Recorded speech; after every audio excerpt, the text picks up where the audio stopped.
With the Bahamas tonight, the Northern Edition. Good evening all. I'm Shashina Roll. As always, it is so great to have you with us. Topping news, while the nation's capital, New Providence, and the second city, Grand Bahama, struggle with a high rate of unemployment, there is one northern island where some sectors of the economy are booming and jobs are said to be in abundance. Joan Davis-Roll reports. As Resorts World Bimini attempts to improve transportation to that northern island, officials say their goal is to make Bimini a first-class destination by not only meeting resident and visitor expectations, but exceed them.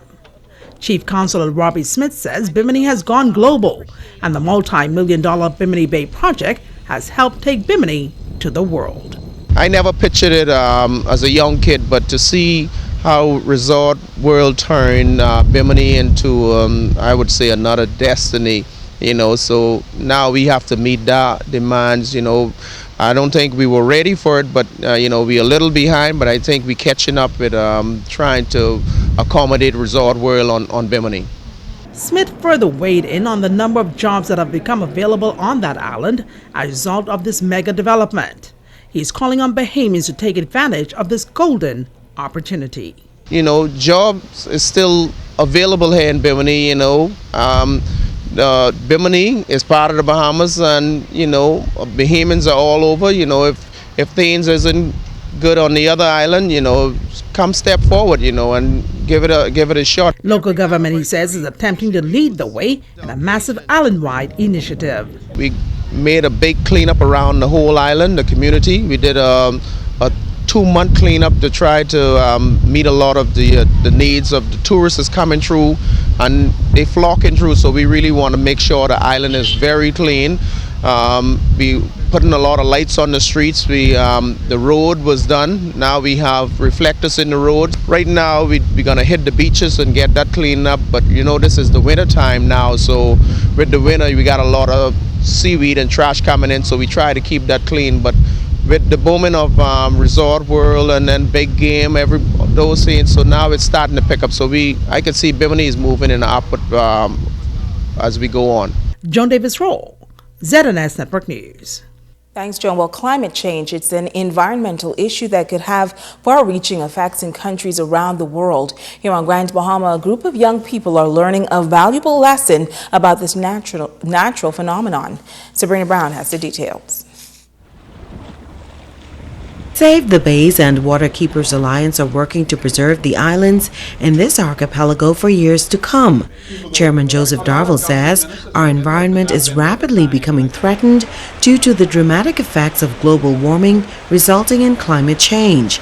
He says they are about to launch the 3rd annual Youth Environmental and Leadership Program, which teaches young people how to protect the environment. Our intention is to prepare our young people expertly so that they can recognize what happens to the trees, what happens to the pine forest, what happens to the coral reefs, what happens to the sea coast, etc., what happens to the sand as the ocean continues to rise higher and higher.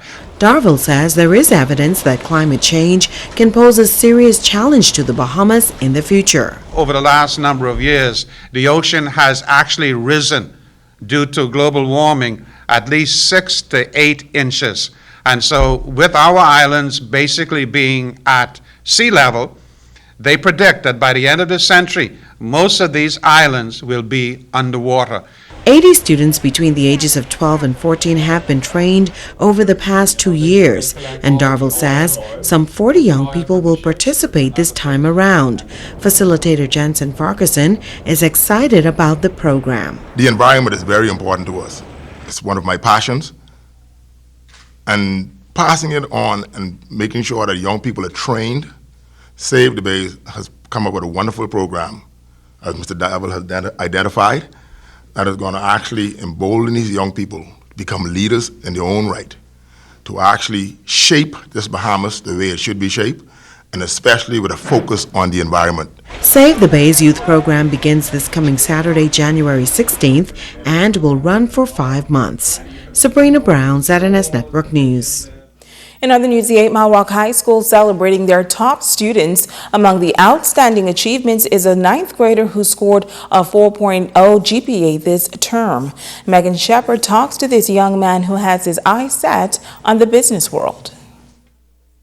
Principal of 8 Mile Rock High School, Ivan Butler, reporting a great first school term in 2015. He says a number of students made the principal's list, which requires a 3.5 GPA or above. But Butler says he is exceptionally proud of the achievement of one 9th grader. First time in my 5 years being here at 8 Mile Rock High School, we're very pleased to have a young male in grade 9 that achieved a 4.0 student. His name is Warwick Hepburn, and we're very pleased with what he was able to accomplish. Some of his rewards were he got several gifts from the school, in addition financial donation.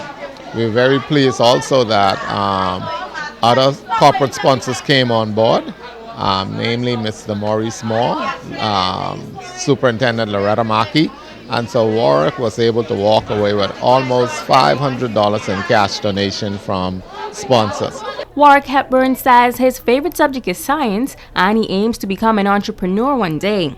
On his major accomplishment, he says studying comes fairly easy to him. And first of all, I'd like to thank God and my mother. First of all, she's been a real push for me and she's always motivating me to do better. Studying comes very easy, just gotta try to stay off the court sometimes and push other things to the side and keep studying first. Warwick's mother, Bethany Walgu, says that Warwick is her baby and she is extremely proud of him. I try and keep Jehovah first in our life and make sure they don't hang out on the streets. I make sure I monitor everything that they're doing. And I think what's really important is that parents get involved with their children's work, and that's what I do. I check their books, I make sure their homework is done, I help them with school projects. And so it's a routine and they've gotten used to it. Megan Shepard, ZNS Network News. Thanks, Megan. Well, it is the richest jackpot in world history. The United States multi-state Powerball is now up to $1.5 billion. The winning numbers will be announced at 10:59 tonight, and some residents of Grand Bahama are taking a chance and they're looking to cash in. It's a Powerball frenzy right here on Grand Bahama. With a jackpot of about $1.5 billion, many persons have rushed to a local web shop to take a chance on the opportunity of a lifetime. I just played about 5 minutes ago. How do you feel? I feel excellent. Always playing the Powerball. I want a strong ball now. I feel excited, wonderful. I feel so lucky. This is my year, 2016 Powerball winning ticket number. I'm holding in my hand right now. Good luck to everybody, especially me. So the question is, what would these players do if they won the Powerball? All the homeless people, all the underprivileged, I'm going to take care of them first. Then my immediate family. Okay? And I will go on a 2 months vacation. I'll make my own government. I'll be the chief. I can go look for a woman. And then once you find this woman, then what? The guy in Hawaii. First thing I do is buy me a home, a big house. What else? And a car. I'll just live my life until I die. Are you working now? Don't go yet. I'll tell you when to go. Are you working?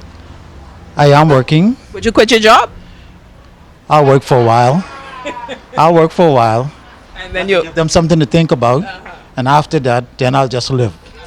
And with news like becoming an instant billionaire, we just had to ask them, who would be the first person they would call? I'm going to call God. Thank you very much, God. It's been you've been good to me. God. What would you tell him? I thank you, Father, for what you did for me. I appreciate it. Mom. What would you say to her? Mom, I just won the Powerball. Just get ready to live. And I call my sister. What would you say to your sis? I won. And some are already making promises even before the announcement of the winning ticket. And if you win, what do I get? You? I will marry you. Well, it looks like someone may be married by the end of the night.